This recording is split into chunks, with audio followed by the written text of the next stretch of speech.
Bueno, estamos aquí con Pilar Sordo. Pilar, no te asustes, pero tenemos un desfase de 6 segundos. Ah, ok. ¿Ya? Entonces no mires la pantalla porque te vas a marear. Perfecto. Y atrás tenemos un croma gigante donde está saliendo todo lo que está pasando. Estamos en internet.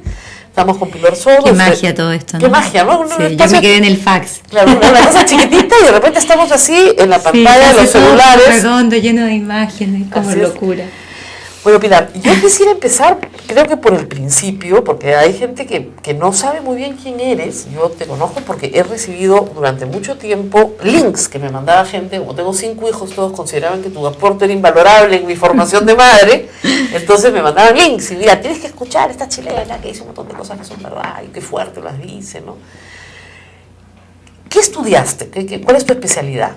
Yo soy psicóloga. He hecho después algunas especializaciones en algunos temas, pero fundamentalmente partí trabajando desde la clínica, preparando mujeres para el parto. Ese fue mi primer trabajo, y desde ahí derivé a todos los temas que tenía que ver con la pareja, y esto fue como creciendo hacia el tema como más consistente, como más familiar, y de ahí partí investigando casi antes de recibirme. Y la verdad que las investigaciones que yo hacía en ese minuto nunca pretendieron ser un libro, nunca quise, ni lo pensé, ni lo soñé, pero cuando se empiezan a enterar algunas editoriales que yo hacía estas investigaciones, me piden empezar a escribirlas, frente a lo cual yo rechacé varias veces la opción, hasta que me atreví a escribir.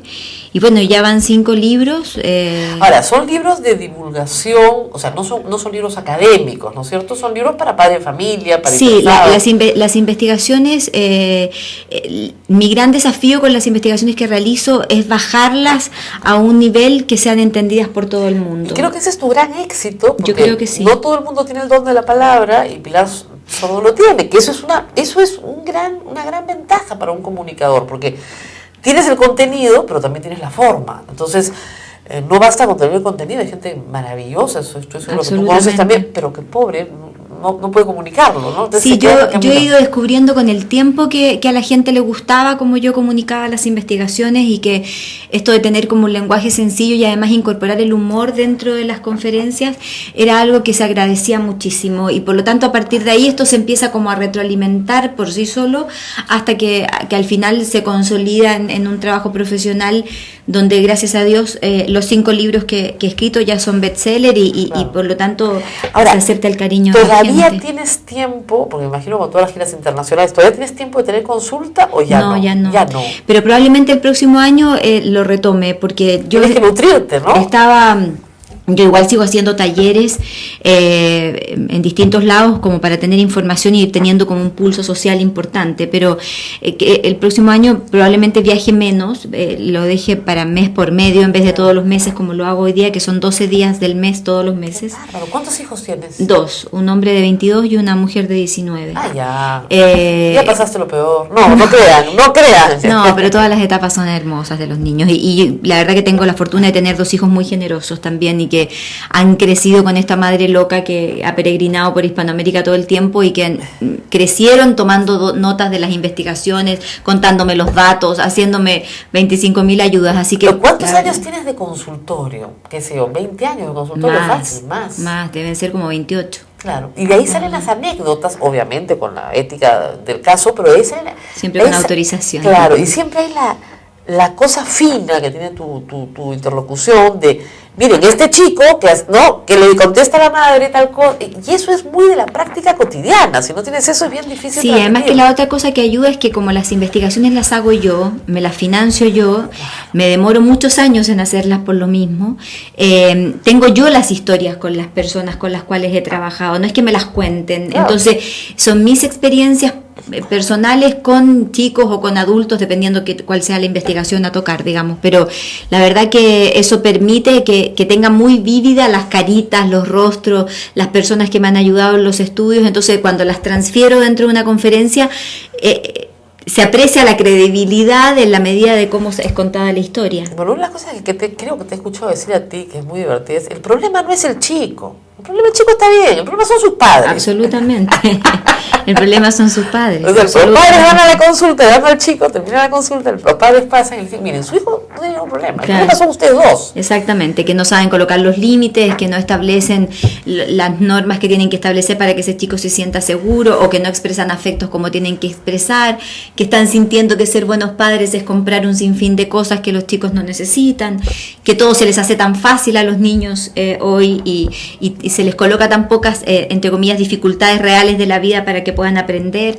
Así que claro, al final uno termina, de hecho yo partí en algún minuto atendiendo clínica de niños y me aburrí, porque al final terminaba siempre tratando de atender a los padres y no querían ser atendidos porque ellos querían llevarme al bulto y decirme resuélvalo y hágase cargo de este niñito y yo me voy, digamos, para eso le pago y hágase cargo. Chao. Y yo al final terminé de dejar de trabajar, solamente hacía diagnósticos de niños y terapia ya dejé de hacer por esto mismo, pero porque creo que de verdad hay una ineficiencia en nuestra generación parental tremenda. ¿Y por qué? Porque, mira, nosotros, digamos, Chile, Perú, más o menos tienen historias parecidas, Sí, claro. Historias de carencias, historias de crisis económicas, de violencia política, y, digamos, yo tengo 50 años más o menos, ¿no? Uh-huh. Hemos crecido en ese mundo. Absolutamente. Y comentaba, ¿no? O sea, yo de niña sabía perfectamente lo que era hacer una cola para conseguir aceite, arroz, azúcar.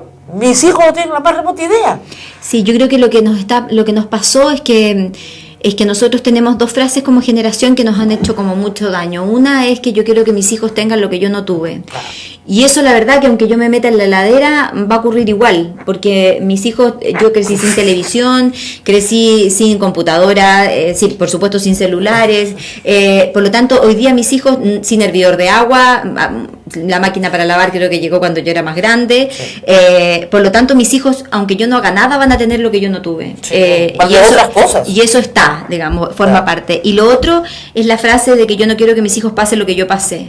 Y objetivamente lo que nosotros pasamos como generación, si bien tuvo problemas, mis papás me deben haber dicho que me querían, no sé, a los 20 años, antes sí. no lo debo haber escuchado, no existía. No habían un montón de cosas, objetivamente lo que pasamos tampoco fue tan malo, nos hizo seres responsables, seres que el valor de la palabra tenía un valor, seres esforzados, que actuamos de acuerdo al rigor y al esfuerzo de la vida, hemos aprendido a valorar lo que tenemos gracias a que nos ha costado tenerlo, cosa que esta generación de jóvenes está en otro plano, digamos, tiene otra realidad. Entonces, y eso además, que lo quiero dejar claro también, es independiente al sector socioeconómico, porque de repente se piensa que lo que estoy diciendo puede ser solo válido para los sectores más acomodados, pero la verdad que es transversalmente proporcional al nivel socioeconómico en el que ocurre, no depende de la cantidad, porque el padre que tiene poco complace al chico en la medida de lo poco que tiene, pero el mecanismo psicológico es exactamente el mismo que el que es millonario, digamos, no hay una diferencia en términos de pautas educativas fundamentalmente. Entonces, siento que lo que nos pasó es que le empezamos a tomar miedo a los chicos. Y ese miedo es ¿por qué? Porque yo no quiero ser mal evaluada por él. Y por lo tanto yo quiero que me encuentren mamá buena onda. Ahora, hay una verdad irrefutable, ¿no? Yo le decía a una amiga, mira, así tú seas la madre del año, abnegada y ejemplar, tus hijos te van a juzgar. Absolutamente. Y así seas una prostituta perdida, te van a querer. Exactamente. Entonces da lo mismo. Da lo mismo, exactamente. Y por lo tanto, dentro de esa realidad, en ese valor de la imperfección que tenemos los seres humanos, tenemos que asumir que educamos imperfectamente, pero en esa imperfección tenemos que tener la claridad de que nosotros tenemos una misión por realizar con nuestros hijos, que es transformarlos o educarlos para que sean buenas personas. Y por lo tanto, desde ahí es lo único que yo puedo hacer como mamá, digamos. Si aprende o no aprende inglés, lo aprenderá después o a lo mejor, pero el que sea noble, el que sea generoso, el que sea una persona correcta, que el valor de la palabra importe, que sea creíble, es algo que solo se educa en casa, ni siquiera se le puede adosar al colegio esa responsabilidad. Así entonces creo que ahí los padres estamos fallando por este miedo, por esta cosa de querer ser. Además hay una frase que yo la digo mucho en la conferencia del No Quiero Crecer, que es que cuando uno le pregunta a los padres qué quieren para sus hijos, todos, me incluyo, como pelotudos, decimos, quiero que sean felices. Sí. Y eso significaría que tendrían que estar sonriendo como imbéciles las 24 horas del día, porque al menor gesto de incomodidad de los hijos, los padres nos angustiamos. Entonces, no les permitimos que se aburran, los entretenemos los fines de semana, les compramos cualquier estupidez, frente al menor signo de tristeza, ya exactamente, inmediatamente a la psicóloga, en vez de que tenga tiempo él por sí solo de procesar el tema. Entonces, claramente ahí hay un tema que tenemos que resolver y ahora, que tenemos que hacernos cargo del trabajo que tenemos. Hay un tema también que es la angustia de ser padre, que es llenarle el tiempo al niño. Claro, que tiene que ver con el entretenerlo. No, y tienen unas agendas los niños caracho. Yo cuando Sí. regresaba al colegio era chica, no sé, te pasaba a ti también. No tenía en Chile, nada más que hacer. Nada que hacer, porque además no nos dejaban ver televisión.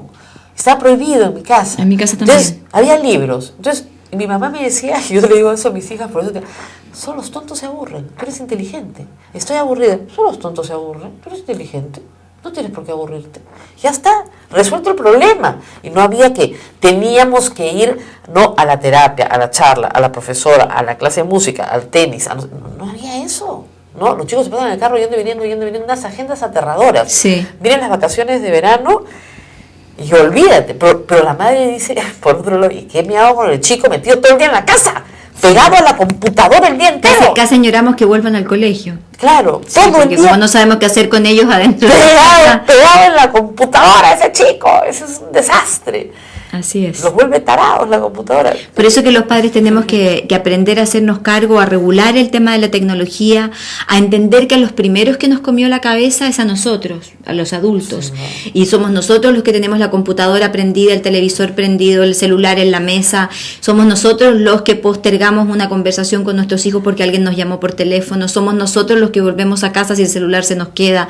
Somos nosotros los que estamos jugando Candy Crush. Somos nosotros los que de alguna manera tenemos la sensación de estar siendo seducidos por este Dios del siglo XXI, al cual yo le llamo Dios pantalla, y que objetivamente nos impide una conversación directa. Yo, de hecho, lo menciono en la conversación, en la conferencia del No Quiero Crecer. No puede ser que pongamos ja sin haber hecho una mueca en el rostro, digamos. O sea, objetivamente hay una disociación desde el mundo emocional con lo que estamos expresando que es muy peligrosa para cómo nuestros hijos aprenden o elaboran conflictos reales. Donde si yo estuve de cumpleaños hace 3 semanas atrás, hubo mucha gente que es muy cercana a mí, que no me llamó, que me mandó un WhatsApp y que con eso sintió que había cumplido en la posibilidad de saludarme. Entonces estamos todos locos, digamos, porque nada va a reemplazar la comunicación directa. Ahora, lo que pasa es que también los adultos nos hemos llenado de obligaciones. Sí. Nos hemos llenado de obligaciones sociales, pero también obligaciones laborales. Y muchas mamás hoy, por ejemplo, en mi caso, yo trabajo muchas horas en la computadora en mi casa.